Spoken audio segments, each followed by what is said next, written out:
The ship on the tip of everyone's beak is the Gutamaya Corsair. It's the ship with a nose that would give some people care to distress. However, it's going to come available in two modes. It's going to come in the standard mode. It's also going to come in the Stella mode. Which one is good for you? These ships are going to release on the 8th of April 2025 amidst some fanfare.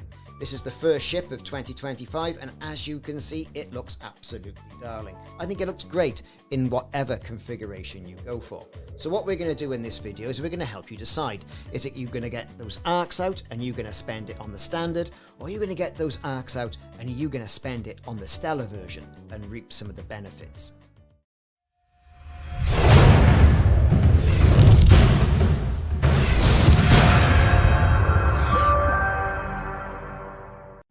That's right, folks, the Gutamaya Corsair is going to drop on April the 8th, 2025, and they're going to come in two variants. It's going to come in the very old bog standard variant, like what all other ships that have been released by Frontier have done. It's going to come in the standard variant, which is going to be bare bones, basic paint, no ship kit, basic modules, or are you going to go and spring for the Stella version? That's going to have paint job with it. It's going to have some ship kits with it. It's going to have better modules as well. So we're here to help you decide, and we're going to go through each build one by one to see what you are going to spend the arcs on. So straight away you can see the Corsair that once you unlock it in game is going to set you back 69,589,916 credits. And here you can see in its standard configuration, it does look really nice, doesn't it? Got a nice pointy nose on it, and that will appeal to some commanders. Some commanders are going to say, hey, well, you know, it's a new ship, and I get that. And then some people are going to say, well, I like my old trusty ones. Well, straight away for the standard configuration, you can see with the modules it's been given you, and they're all 7E modules, 5E frameshift drive, 4E life support, 7E power distributor. It's a blank canvas is what it is. You've got two pulse lasers up in the top hardpoint section out of the potential 6 weapons that you can have there. 3 large, 3 medium. The lightweight alloys, yeah, that's okay. That's perhaps the only thing you're going to leave there between that and the fuel tank. Everything else is going to need an upgrade, depending on what role you want this ship to do. You may want to go exploring, you may want to go mining, you may go trading, you may want to go and mug people off. That's up to you. The utility mounts, of which there are 4, are empty, blank canvas there, and for the option internals you're given a 5E shield generator, a 4E cargo rack with a capacity of 16, and a 5E cargo rack capacity of 32. They're going to give you a supercruise assist, an advanced docking computer, and an advanced planetary approach suite, of which I think you're going to rip everything out of there other than perhaps those cargo racks. The lightweight alloy for the hull looks okay. The fuel tank, unless you're going to go jumping, then I think that 5C is going to be absolutely perfect for you, in which case you can get some extra range if you're one of those commanders by reducing that fuel tank. But I think the 5C is small enough as it is. So there you go. That's where we are. Now we know Supercruise Assist doesn't work with Supercruise SCO, Supercruise Overcharge.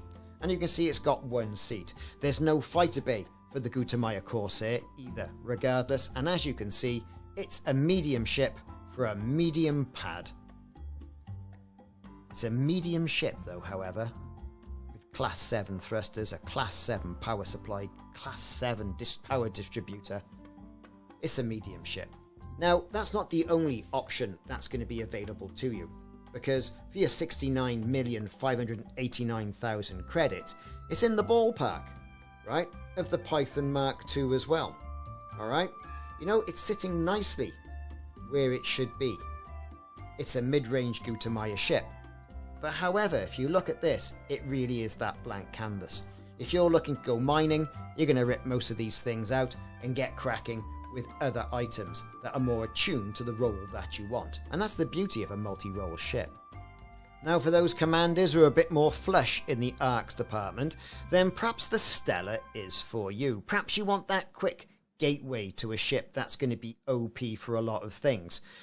And the Stella version's going to come with a lovely white and gold paint job. It's going to come with a spoiler with 2 options for the front, the nose, the wings, and also for the spoiler. What do you think? It's certainly a beautiful looking ship, but is it worth the extra arcs? Well, we're going to dive in now and have a look at the modules that you get with this ship. So straight away, over and above the standard build, you've got a fully populated rail of hardpoints. You've got a 3E pulse laser to go with multi-cannons and 2 class 2 pulse lasers as well. The ship looks absolutely fantastic in its chosen default paint job for the Stella version. This Corsair just says speed to me, a little bit more so than the other one. It all depends if you're ready to go and spend the money. It's still multi-crew with 1 extra seat. It's still incompatible with a fighter bay, and you can still put an SRV bay in it as well. Like I said, those hardpoints are all populated. Pulse laser, multi-cannon, multi-cannon, pulse laser, multi-cannon. You're going to give something a thrashing. But let's face it, with the power distributor and power plant both being 7A, you can even engineer those up to support beam lasers, rails, whatever other weapon you want to put in it. Bit more useful than the other version, the standard. Look at that 1A military grade composite for the hull. Also marry that, like I said, with the power plant, 7A thrusters, the 5A frameshift drive with SCO. This is not the upgraded version. That gives you an extra 3 light years, all pre-engineered when it's tricked up. You trick this up, you're going to be knocking on the door really of about 60 light years. I would say, if you configure this thing rightly. All depends what you want to do. This Stella version does look particularly nice. You got 6D sensors, still got that 5C fuel tank, and a 4D life support, because you got to breathe air, right?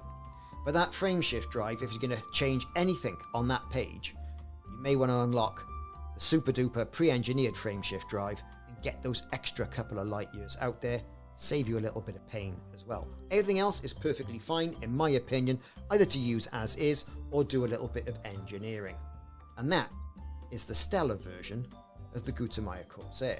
Now, we've talked about the hardpoints, we've talked about those core internals, and how it seems to be apt for mugging people off. Is it a pirate or privateer ship? That's the question. Will you be a pirate or a privateer? Will you be a bounty hunter? This seems to be all tuned up for doing power play. Anyway, in the utility mounts, they've populated them as well. You get a normal heatsink, a A-grade shield booster, a point defense turret to get those pesky missiles and limpets, and also a kill warrant scanner for mugging people off and getting that additional bounty. At least they're populated. Nothing engineered on this ship though, however. You're going to get 6C biweaves. You're also going to get cargo racks with 128, 158, 160 tons of cargo space. They're also going to give you a fuel scoop, hull reinforcement, and a module reinforcement as well. Now you're going to get a 3C operations limpet controller. Quite good that, because you're also going to get the ability of collector limpets in there with our operations limpet controller and other functionality as well. And as I mentioned, you're going to get a 2G planetary vehicle hangar, so you can put either an SRV Scarab or SRV Scorpion in the hull for that bit of bombing around and doing mischief. Gone is the Super Cruise Assist and also the auto dock, but you do get a detailed surface scanner and a planetary approach suite. There you go. All in all, a more well-rounded ship. A few changes I would make, certainly armaments, that's what I would make changes to, but the rest I would generally keep the same if you're going to do a bounty hunting ship. I think it's kind of nearly there. What I thought it should have had for bounty hunting, that pirate / privateer, is an interdictor. Discuss on that. I'm interested to see what you would think. Don't really need it. You can drop into a convoy point, take them out with this. You've got those 3 hard points, and that's where the work's going to happen. I'd be really interested to see what commanders do their builds for bounty hunting with this. Nice looking cockpit inside the ship, and all in all, it's a nice, really nice place to be. A really nice place to be honest with you. Going into the livery section, you can see that the paint job is called Imperial Argentus. Argentus. That's a fantastic name for a paint job, don't you think? White and gold. So there you go, expect more to come, and I think it's going to launch with more as well, though they only gave us this one. I think there's a chrome one coming as well. We've seen that in the spinning demonstration during Frontier Unlocked. But you can see the difference the ship looks like with the blue. I do like the blue as well, mind. So as for the ship kits, you do get 2 spoilers. One that's very fin-like, and one that's more, I think, quintessential Gutamaya. I've been rocking around with that one. I think it's okay. That's the Javelin ship spoiler number 2. And I think it speaks best to the ship. The Javelin ship wings, however, are a different story. 2 variants right there. And I think this one does indeed prove a bit of a difficult choice, in my opinion. Kit here, with the configuration I've currently got, you can see there's a gap between those wings. That. Now these are purely aesthetic, it's not going to change aerodynamics in any shape or form, it's just going to look absolutely fantastic. Now I've kept the nose as pointy.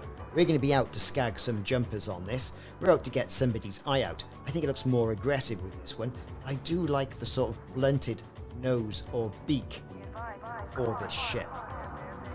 Either way, you get 2 options for the nose, you get 2 options for the wings, and you also get 2 options for the spoiler. It's up to you which options you put on. So there you go. That was the standard and that was the Stella configurations that you can get for the Gutamaya Corsair. New paint jobs will come out, new ship kits will come out. Is it worth the arcs to spend the money on the Stella version? Or were you going to be happy with the standard version? Thinking, ooh, I wish I had that ship kit now. Or are you going to wait just so it comes available in-game or in-game credits, as opposed to spending the arcs? The decision is yours, Commanders. It's here. Is it going to be an OP game changer? Well, only time's going to tell. I think it's going to be a great ship for a daily driver and for power play. It does handle particularly well in the turns, no matter what variant you get. Of course, with the better modules, you can engine them up, and you will get a performance boost, obviously in speed and the like. What one are you going to buy, if any? Let me know in the comments. I've been Ricardo. Thanks for watching this comparison video on the Gutamaya Corsair on whether to get the standard or the Stella version. Hope you enjoyed it. I'll see you soon.